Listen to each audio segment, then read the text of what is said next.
Hi friends, இந்த வீடியோவில் நம்ம எதை பற்றி பார்க்க போகிறோம் அப்படின்னு பார்த்தீங்கன்னா, அனைவருமே ஆளோடு எதிர்பார்த்துட்டு இருக்க இந்த விவசாய கடன் பற்றி தான் ஒரு முக்கிய அறிவிப்பு வந்து பார்த்தீங்கன்னா, இப்போ வெளியே இருக்கு 2025-26க்கான பட்ஜெட் தாக்கல் வந்து நடந்துட்டு இருக்கு. இந்த பட்ஜெட் தாக்கலின் அடிப்படையில் இப்போ வந்து பார்த்தீங்கன்னா விவசாயிகள் கடன் வந்து தள்ளுபடி செய்யப்படும். தமிழ்நாடு அரசு வந்து பார்த்தீங்கன்னா 2025 பட்ஜெட்டில் சதுரடியாக ஒரு அறிவிப்பு கொடுத்திருந்தது. இந்த அறிவிப்பின்படி தான் பார்த்தீங்கன்னா விவசாய கடன் தள்ளுபடி என ஒரு அறிவிப்பு வெளியே இருந்தது. இது வரைக்குமே எந்த ஒரு அப்டேட்டுமே இல்லாமல் வந்து இருந்திருக்கு. இந்த நிலையை தான் பார்த்தீங்கன்னா விவசாயிகள் அனைவருக்குமே இந்த விவசாய கடன் எப்போ தள்ளுபடி செய்ய போகிறாங்க, தமிழ்நாடு அரசு பட்ஜெட் தாக்கல எப்போ இருந்து இந்த லிஸ்ட் வந்து வெளியாக போது, யாருக்கெல்லாம் இந்த 2025 பட்ஜெட் தாக்கல விவசாய கடன் வந்து தள்ளுபடி செய்ய போகிறாங்களா, தள்ளுபடி ஆகுமா ஆகாதா அப்படின்ற நிறைய பேருக்கு நிறைய டவுட்டுகளாக இருந்திருக்கக்கூடிய நிலையில் தான் இப்போ வந்து பார்த்தீங்கன்னா விவசாயிகள் கொண்டாட்டமாக தான் இப்போ ரூபாய் 1477 கோடி வந்து பார்த்தீங்கன்னா விவசாய கடன் தள்ளுபடி செய்ய போறதாக தமிழ்நாடு அரசு பட்ஜெட் தாக்கலில் அறிவிப்பு ஒன்று வெளியிட்டு இருக்கிறது. இந்த அறிவிப்பின் பிரகாரம் தான் பார்த்தீங்கன்னா இப்போ அதிரடியாக ஏற்கனவே கூட்டுத்துறை அமைச்சர் பெரியகற்பன் அவர்கள் வந்து கூடிய விரைவில் விவசாய கடன் தள்ளுபடி அறிவிப்பு வரும் அப்படின்ற மாதிரி சொல்லியிருந்த நிலையில் தான் இப்போ விவசாயிகளுக்கு அனைவருக்குமே வந்து பார்த்தீங்கன்னா தள்ளுபடி அறிவிப்பு வரும் அப்படின்ற மாதிரி தான் இல்லை சொல்லியிருக்காங்க. இப்போ வருகின்ற சட்டமன்ற தேர்தல் வந்து வரப்போகுது. இந்த சட்டமன்ற தேர்தல் தான் இந்த அறிவிப்புகள் அனைத்துமே திமுகவுடைய ஆட்சி ஆளுங்கட்சியாக இருக்குது இல்லையா. இந்த ஆளுங்கட்சியில இந்த அறிவிப்புகளாம் வரப்போகுது. சில அதிமுக கொடுக்க போதா, திமுக வந்து இந்த விவசாய கடன், நகை கடன், அதே மாதிரி நிறைய கல்வி கடன் எல்லாம் வங்கியின் மூலமாக வாங்கியிருக்கக்கூடிய கடன்கள் அனைத்துமே இது வந்து தள்ளுபடி செய்யுமா செய்யாதா அப்படின்றத எல்லாருக்குமே ஒரு பெரிய டவுட்டாக இருக்கு. இருந்தாலுமே இப்போ வந்து 1477 கோடிக்கு இது கடன் வந்து தள்ளுபடி செய்யப்படும் அப்படின்ற மாதிரி சொல்லியிருக்காங்க. இது வந்து உண்மையா அப்படின்றத தொடர்ந்து வீடியோவில் பார்க்கலாம். அதுக்கு முன்னாடி நம்ம சேனலுக்கு வந்து இப்போதான் நீங்கள் முதல் முறையாக வந்திருக்கீங்க அப்படின்னா மறக்காமல் நம்மளுடைய சேனலை சப்ஸ்கிரைப் பண்ணி சப்போர்ட் பண்ணுங்க. வாங்க வீடியோக்குள்ளே போகலாம். அதை பார்த்தீங்கன்னா அனைவருமே இந்த விவசாய கடன் தள்ளுபடி செய்யப்படுமா அப்படின்றது தான் எல்லாருடைய கேள்வி. பார்த்தீங்கன்னா இப்போ 2025 பட்ஜெட் தாக்கல் வந்து நடந்துட்டு இருக்கு. இது வேளாண்மை துறையின் அடிப்படையில் வந்து பார்த்தீங்கன்னா அதிரடியாக அமைச்சர் வெளியிட்டு இருந்தார் இல்லையா. இப்போ வந்து பார்த்தீங்கன்னா 1477 கோடி நகை கடன் வந்து விவசாய கடன் தள்ளுபடி செய்யப்படும் அப்படின்றத சொல்லியிருந்தாரு. அதே மாதிரி வங்கியின் மூலமாக வாங்கியிருக்கக்கூடிய நகைக்கடன், அதே மாதிரி பர்சனல் லோன், இது மாதிரியெல்லாம் வந்து பார்த்தீங்கன்னா தள்ளுபடி அறிவிப்பு வரும் அப்படின்ற மாதிரி தான் எதிர்பார்த்துட்டு இருந்திருந்த நிலையில் 2026 இந்த அறிவிப்புகள்லாம் யாருக்கெல்லாம் தள்ளுபடி வரும், என்னென்ன நகைக்கடன்லாம் எவ்வளோ வைத்திருந்தா தள்ளுபடி கிடைக்கும் அப்படின்றத தொடர்ந்து வீடியோவில் பார்க்கலாம். அதுக்கு முன்னாடி பார்த்தீங்கன்னா இந்த விவசாய கடன் தள்ளுபடி ஆகுமா ஆகாதா அப்படின்னு பார்த்தீங்கன்னா இந்த விவசாய கடன் பொறுத்தளவுக்கும் பார்த்தீங்கன்னா தள்ளுபடி அப்படின்னு தான் தமிழ்நாடு அரசு அறிவித்திருக்காங்க. இனிமே இந்த ஏப்ரல் 30ஆம் தேதி வரைக்கும் இந்த பட்ஜெட் தாக்கல் வந்து நடைபெறுது. அதுக்கப்புறம் தான் பார்த்தீங்கன்னா நம்மளுக்கு இந்த விவசாய கடன் வந்து லிஸ்ட் வந்து ரெடி ஆகிட்டு இருக்கு. சில ஏப்ரலுக்குள்ளே நம்மளுக்கு வந்து முடித்துருவாங்க. சில நம்மளுக்கு விவசாய கடன் இது ஓவராலாகவே தமிழகம் முழுவதுமே 1477 கோடி வந்து பார்த்தீங்கன்னா தள்ளுபடி செய்ய போறதாக ஒரு மகிழ்ச்சிகரமான ஒரு அறிவிப்பை தான் தமிழ்நாடு அரசு கொடுத்துருக்காங்க. இருந்தாலுமே ஏற்கனவே வந்து பார்த்தீங்கன்னா அடுத்த நிதியாண்டில் விவசாய கடன் 1477 கோடி தள்ளுபடி செய்யப்படும் என பட்ஜெட் தாக்கல் அறிவிக்கப்பட்டுள்ளது. இந்த அறிவிப்பின் பிரகாரம் தான் பார்த்தீங்கன்னா அனைவருமே எப்போ வந்து இந்த விவசாய கடன் தள்ளுபடி செய்ய போறாங்க.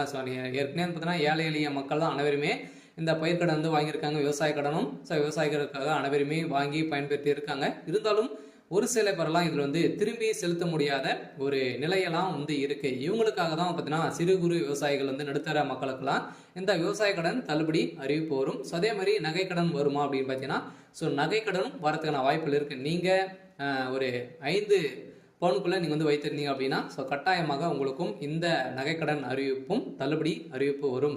கூட்டுறவு வங்கி மூலமாக இந்த வாங்கியிருக்கக்கூடிய விவசாய கடன் 1477 கோடி தள்ளுபடி அறிவிப்பு இந்த ஏப்ரல் இறுதிக்குள்ளே நம்மளுக்கு லிஸ்ட் வந்து ரெடியாக போகுது. இந்த நிலையில் தான் லிஸ்ட் வந்து வெளியிட்டாங்க அப்படின்னா யாருக்கெல்லாம் தள்ளுபடி கிடைத்திருக்கு அப்படின்றத நம்ம கூட்டுறவு வங்கி மூலமாக நம்ம வந்து அங்கே வந்து தெரிஞ்சுக்கலாம்.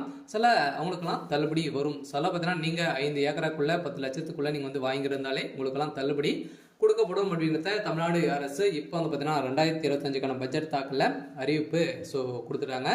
அனைவரும் வெயிட் பண்ணியிருந்த ஒரு சூப்பரான அறிவிப்பாக தான் ஏழை எளிய மக்களுக்கு ஒரு பயன்பெறும் விதமாக தான் இப்போ ஏற்கனவே 2021 பட்ஜெட் ஸோ அறிவிப்பில் வந்து பார்த்தீங்கன்னா ஸோ தமிழ்நாடு அரசு ஆளுங்கட்சியாக இருக்கக்கூடிய திமுக வந்து சொல்லியிருந்தாங்க இது வரைக்குமே ஸோ தள்ளுபடி செய்யலை அப்படின்ற மாதிரி எதிர்க்கட்சிகள் அனைவருமே போட்டி போட்டு விமர்சனங்கள் வைத்திருக்கக்கூடிய நிலையில இப்போ அதிரடியாக 2025-26க்கான பட்ஜெட் தாக்கலில் இப்போ விவசாய கடன் தள்ளுபடி அறிவிப்பு அப்படின்றத சொல்லிட்டாங்க.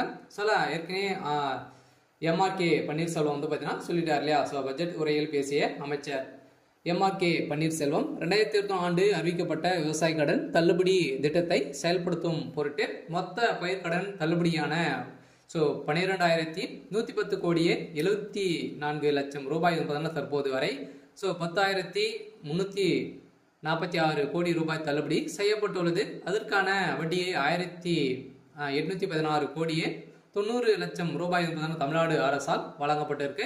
அந்த வகையில் அடுத்த நிதியாண்டில் விவசாய கடனுக்கான 1,477 கோடி ரூபாய் தள்ளுபடி செய்யும் என நிதி விடுவிக்கப்பட்டிருக்கு. வேளாண் பட்ஜெட்டில் உரையில் அமைச்சர் எம்ஆர்கே பன்னீர்செல்வம் அவர்கள் வந்து அறிவித்திருக்கார். இதன் அடிப்படையில் பயிர்க்கடன் தள்ளுபடி திட்டத்தின் கீழ் இதுவரை 10,346 கோடி தள்ளுபடி செய்யப்பட்டு உள்ளதாகவும் அமைச்சர் தெரிவித்திருந்த நிலையில் வேளாண் பட்ஜெட்டில் வேளாண் துறைக்கு என மொத்த 45,641 கோடி ரூபாய் நிதியை வந்து பார்த்தீங்கன்னா ஒதுக்கியிருக்காங்க. இந்த நிதியின் அடிப்படையில் விவசாய கடன் கட்டாயம் அதே மாதிரி கூட்டுறவு வங்கி மூலமாக வாங்கியிருக்கக்கூடிய நகை கடன் அதே மாதிரி வந்து பார்த்தீங்கன்னா பயிர்க்கடன் வாங்கியிருந்தீங்க அப்படின்னா உங்களுக்கு வந்து கட்டாயமாக தள்ளுபடி செய்யப்படும். 2026 பட்ஜெட்டில் இப்போ அதுவும் வந்து பார்த்தீங்கன்னா நம்மளுக்கு வந்து தேர்தலும் நடக்க போகுது. ஸோ எந்த ஆட்சி வந்து பார்த்தீங்கன்னா அதிமுக வருமா திமுக வருமா நிறைய போட்டி போட்டு கொடுக்கக்கூடிய நிறைய அறிவிப்புகளாம் கொடுக்க போகிறாங்க. வங்கியின் மூலமாக இருக்கக்கூடிய கடன்களும் அதே மாதிரி நகை கடன் வங்கியின் அனைத்து தனியார் வங்கிகளும் வந்து பார்த்தீங்கன்னா தேசிய உரிமை பெற்ற அனைத்து தனியார் வங்கியில் இருக்கக்கூடிய நகை கடன் அதே மாதிரி விவசாய கடன் வாங்கியிருக்காங்க அப்படின்னா அவங்க அந்த கடன்கள் அனைத்துமே தள்ளுபடி அறிவிப்பு 2026 தேர்தல் வந்து அறிவிப்பு வந்து வரப்போகுது. பார்த்தீங்கன்னா அனைத்து மக்களுக்குமே நீங்கள் வந்து வாங்கியிருந்தீங்க அப்படின்னா கட்டாயமாக நீங்கள் வெயிட் பண்ணுங்கள். அன்னைக்கு அறிவிப்பு வந்து வரும். நீங்கள் வந்து பார்த்தீங்கன்னா இப்போ வங்கியின் மூலமாக வாங்கியிருக்கக்கூடிய கடன்களை வந்து நீங்கள் எடுத்து திரும்பவும் வந்து பார்த்தீங்கன்னா செலுத்தி வைக்கிற மாதிரி இருக்கும். ஒரு ரிசர்வ் பேங்க் வந்து பார்த்தீங்கன்னா ஒரு அறிவிப்பு வந்து கொடுத்துருக்காங்க இல்லையா. நகை கடன் வாங்கியிருக்கவங்களுக்கு அசல் வட்டி அனைத்துமே வந்து சேர்த்து கட்டிட்டு அடுத்த மறுநாள் தான் உங்களுக்கு வந்து இந்த நகை கடன் வந்து வாங்கணும் அப்படின்ற மாதிரி புதிய விதிமுறையை கொடுத்துருக்காங்க. இருந்தாலுமே ஏழை எளிய மக்களுக்கு ஒரு பயனில்லாத ஒரு அறிவிப்பாக தான் கொடுத்துருக்கு. இருந்தாலும் இது நீங்கள் வந்து வைத்து இருந்தீங்க அப்படின்னா 2026 பட்ஜெட்டில் தாக்கலும் அதே மாதிரி தேர்தல் வரப்போகுது. அதில் நம்மளுக்கு இந்த விவசாய கடன் தள்ளுபடி அறிவிப்பு வெளியாகும். விவசாய கடன் வாங்கியிருக்கீங்க அப்படின்னா கட்டாயமாக நம்மளுக்கு ஏப்ரல் மேல் வந்து பார்த்தீங்கன்னா கட்டாயம் நம்மளுக்கு இந்த விவசாய கடன் வந்து தள்ளுபடி